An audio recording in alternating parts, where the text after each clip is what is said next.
Good morning everyone, welcome back to my video. I hope সবাই তোমরা খুব ভালো আছো, সুস্থ আছো। আমিও মোটামুটি ভালো রয়েছি, শুধু চোখটা নিয়ে এখনও প্রবলেম করছে। আগের থেকে একটু কম, বাট স্টিল আমার প্রবলেমটা রয়েছে, এখনও কমছে না। তো যাই হোক, এইসব ছোটোখাটো ব্যাপার বাদ দিয়ে আমি আজকে ভিডিওটা স্টার্ট করছি। ঘড়িতে বাজে এখন 11:20, আর এখন ব্রেকফাস্টটা নিয়ে বসলাম। এই যে আমার দুষ্টুটা, মুখে কি দিয়েছো বের করো, হা করো, হা করো দেখি, কিছু আছে, হা করো।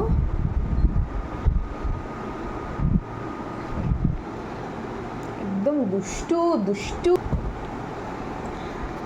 রান্নাবান্না তো হয়ে গেছে, আজকে শনিবার আর 25 মে। রান্নাবান্না সব হয়ে গেছে, আলু পটল চিংড়ি করেছি আর আলু ঝিঙের পোস্ত, এটাই রান্না করেছি। শনিবারেও আজকে আমিষ করলাম, কারণ চিংড়ি মাছগুলো অনেকটা বেশি জমে গেছে, তো সেগুলোকে না রান্না করলে হবে না, তাই আলু পটল চিংড়ি করলাম আর ঝিঙে আলু পোস্ত। ভাত হয়ে গেছে, এবার ছেলের জন্য একটু ডাল করব, মুগ ডাল করব, কাঁচা মুগ ডাল।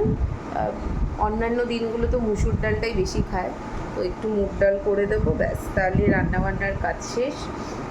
আর বিকেলে আজকে আঁকানোর ক্লাসটা একটু আগে করাবো, 1 ঘন্টা আগে, 5টা দিয়ে শুরু করব। তো চলো, আর বেশি কথা বলছি না, ব্রেকফাস্টটা করে নিই, তারপর আবার পরে কথা বলবো। তো চলো, এখন রান্না করতে চলে এসেছি, আর আগেই পটলগুলো ভেজে নিয়েছি, ওই জন্য তেলটা ওরকম কালো। আর তারপরে চিংড়ি মাছগুলো ভেজে নিচ্ছি। চিংড়ি মাছগুলোর এই মাথার দিকটা আমি ফেলিনি। এরপর কালো জিরে দিয়ে দিলাম তেলের মধ্যে। আলু পোস্ত রান্না করব, আলু পোস্ত না, সরি, আলু আর ঝিঙে পোস্ত। তো কালো জিরে ফোড়ন দিলাম, আর কাঁচা লঙ্কাটা ফোড়নে দিইনি, ফাটবে বলে। আলুগুলো আগে দিয়ে দিলাম। আলুগুলো এরকম লম্বা করে কেটেছি, মানে আমি কাটিনি, এটা মামুনি কেটেছে। আমি আবার একটু কাটলে ছোট ছোট করে কাটি, আর মামুনি একটু বড় বড় কেটেছে। তো আলুটা আর ঝিঙেটা একটু ভেজে নেব, তারপর ওর মধ্যে পোস্তটা বেটে দিয়ে দেবো।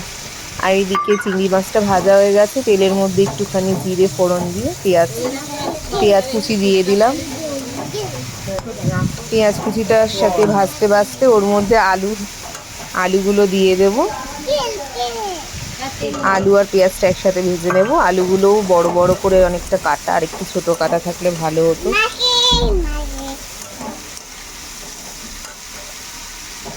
আলুগুলো ভাজা হয়ে গেছে, এরপর এর মধ্যে ঝিঙেটা দিয়ে দিলাম। আলুটা একটু ভেজে নিলাম, ঝিঙে যেহেতু জল বেরাবে ঝিঙে থেকে, ঝিঙেটা একটু পরে দিলাম। তো পোস্তটা ওদিকে আমি বেটে নিয়েছি শিলে, পোস্ত বা সর্ষে এগুলো আমি একটু শিলেই বেটে নিই। আর এদিকে আলু পেঁয়াজটা ভাজা হয়ে গেছে আলু পটল চিংড়ির জন্য, ওর মধ্যে একটুখানি রসুন বাটা দিয়ে দিলাম। রসুনটা একটু সাদা লাগছে, কারণ ওই পোস্ত বেটেছিলাম তো শিলে, তারপর বাটার বেটেছি যেহেতু ওই পোস্ত বাটাটা, ওর জন্য সাদা লাগছে। দেখো, আলু আর ঝিঙেটা ভালো করে ভেজে নিয়েছি, এরপর এর মধ্যে পোস্ত বাটাটা দিয়ে দেবো। আর পোস্ত বাটার মধ্যে আর লঙ্কা দিইনি, কারণ লঙ্কাটা আমি চিড়েই দিয়ে দিয়েছিলাম। ব্যাস, এই দিয়ে আলু পোস্তটা আর কিছুক্ষণ নাড়িয়ে ছাড়িয়ে নেব, আর একটু জল দিয়ে দেবো সামান্য, আর একটু সামান্য লাস্টে মিষ্টি দেবো। ব্যাস, এই করেই আলু পোস্তটা রেডি হয়ে যাবে।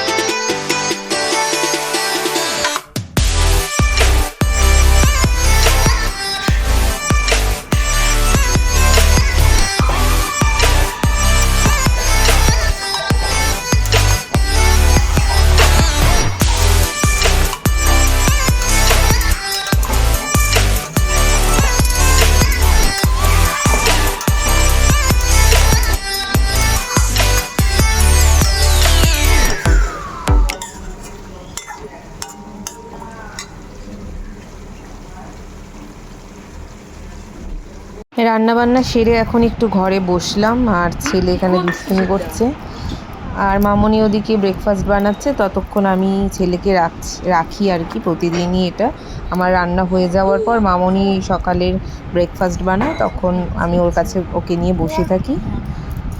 জল শেষ মনে হয়, ব্রেকফাস্ট বানিয়ে তারপর একবারে রান্নাঘর পরিষ্কার করে দেয় মামনি, তারপর আমি ছেলের জন্য আবার যে লাঞ্চেও যেটা খাবে সেটা বানাবো। আর এখন লাঞ্চে বসেছি, দেখো ঝিঙে আলু পোস্ত আর আলু পটল চিংড়ি দিয়ে লাঞ্চটা করে নিচ্ছি। বাজে এখন 4:35, একটু চা নিয়ে বসলাম। তোরসা এসছিল, মানে এসছে, আমি আর ও খাবো। আর ছেলের জন্য একটু ভেজিটেবল স্যুপ বানাচ্ছি, কারণ 5টা থেকে বললাম ক্লাস স্টার্ট হয়ে যাবে, তো আগে থেকে স্যুপটা বানিয়ে রাখি, পরে গরম করে ওকে খাইয়ে দেবো। তো চলো আবার একটু পরে কথা বলছি।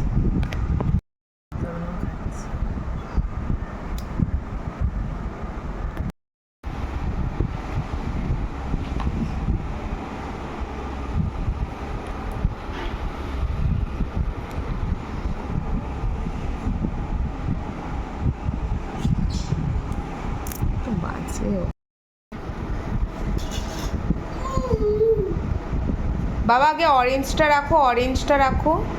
এটা নয়, অরেঞ্জ। অরেঞ্জ কোনটা? ওটা নয়, ওটা বের করো। অরেঞ্জ রাখো আগে, ওটা খোলো। ওটা ব্লু, ওটা ব্লু। ব্লু না, আগে গ্রিনটা বের করো। এই যে হয়ে গেল খেলাধুলো। কোনো সময় যে শান্তভাবে বসে খেলবে তা নেই, এইরকমভাবেই করতে থাকে সারাদিন। বাজে এখন 9:30 মতো। একটু বেরিয়েছিলাম, ছেলের ডাইপার শেষ হয়ে গিয়েছিল, ডাইপার আনতে। চোখটা তো আবার বললাম যে খুব প্রবলেম করছে, খুবই কষ্ট হচ্ছে আবার আমার। প্রচণ্ড ইচিং হচ্ছে যখন, এতটা চুলকাচ্ছি, তারপরে কেমন কটকট করছে, চোখ খুলতে পারছি না, বন্ধ করতে পারছি না, খুবই অসুবিধা হচ্ছে। তো এখন রাতে রুটির জন্য একটু মামুনি তরকারি রান্না করছে, আমি তারপরে ছেলের জন্য রুটিটা করে নেব, করে ভিজিয়ে দেবো, তারপর আমি ভাত খাবো। এখন বাজে 11:05। ওই যে চলে এসছি। কী করতে এসছো?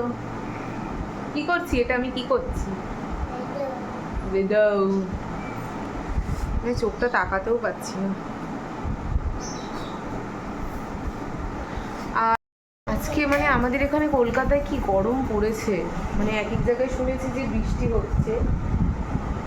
হচ্ছে, কয়েক জায়গায় শুনলাম, কিন্তু আমাদের কলকাতাতে কোনো বৃষ্টি নেই। কালকে বলছে ঝড় হবে, কি হবে জানি না। তবে এখন একটুখানি এদিক থেকে হাওয়া ছাড়ছে, দেখো হাওয়াটা বেশ প্লিজেন্টই লাগছে, একটু হাওয়া ছাড়ছে, মানে গরম ভাবটা কিছুটা কেটেছে অনেকটাই। কিন্তু বৃষ্টির একদম দেখা নেই। দুপুরে মানে 3:30 4টের দিকে মেঘ করেছিল, কিন্তু বৃষ্টি হলো না, আবার রোদ উঠে জেকে সেই গরম পড়ে গেল। তো আমাদের দুজনেরই ডিনার হয়ে গেছে, ও তো ডিনার ফিনিশ করলো 10:30 তখন বাজে। প্রচণ্ড লেট করে খেতে, কথা বলে বলে গান করে, ওই যে সব কিছু ফেলে দিচ্ছে। একটু আগে সব ফেলে দিয়েছিল, বাড়ির বিছানা সব আবার তুললাম, আবার এখন ফেলছে, মানে কি পরিমাণে। এই দেখো, এই দেখো, সবাই দেখতে পাচ্ছে ভিডিওতে, তুমি দুষ্টুমি করছো, দেখতে পাচ্ছ, মানে জেদটা ওর দুষ্টুমি না কর। মাম্মা বাপ ওকে ওর দুষ্টুমিটা করতে না দিলে এরকম করবে। ওরে বাবা কত বকছে আমাকে,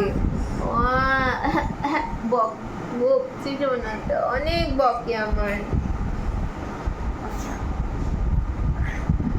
তো চলো আজকে আর বেশি কথা বলছি না, ভিডিওটা আমি এখানেই এন্ড করছি।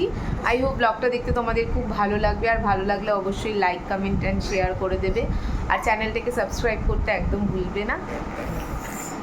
সবাই সুস্থ থেকো, ভালো থেকো, সাবধানে থেকো, টাটা।